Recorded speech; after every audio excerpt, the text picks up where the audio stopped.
today I have the pleasure of announcing that Garrett Gee, who is the founder and designer of Scan Inc., will be joining us. And Garrett will be talking about innovative social media strategies for entrepreneurs. Garrett is the founder and designer of Scan, as I already mentioned. Scan is a popular web mobile application that had over 10 million downloads in its first year.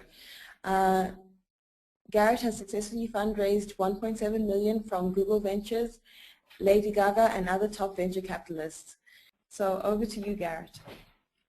Thank you so much. I'm really excited to be here.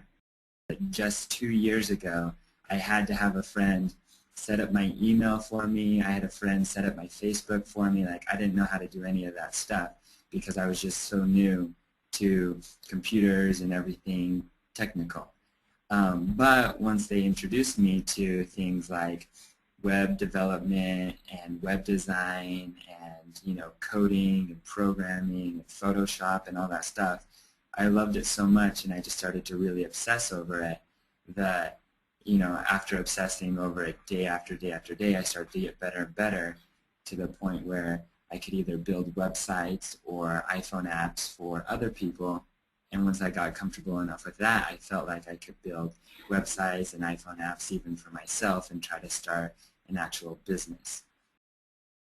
I'd say the first rule or first lesson would be you want to set up a presence on as many different sites as possible. You have to be careful because you don't want to have too many and be spread thin and then not interact or not be very active. If you set up an account on one of these social sites, you definitely want to be active so that if somebody follows you on Twitter, you're sharing useful information, you're interacting, you're having conversation with them, you're asking very good questions, and again, sharing useful information so that it's valuable to actually follow you on Twitter. You want to treat Twitter and really most of your social media, whether it's Twitter or Facebook or whatever else, as real-life relationships, real-life conversations, so that people can see like you're a real person, not just a robot or something of the sort. And then the other thing I'd mention is when you're learning and just getting started, you'll feel like a very small fish in a big pond where everybody else has 1 million followers, or everybody else has like 10,000 likes on their page, and you just have your like 25 friends and family. But what I would say is you got to start somewhere, and it's better to start with a small group of people that really do care about your business, and then take baby steps to grow from there so you can have a really strong community and culture.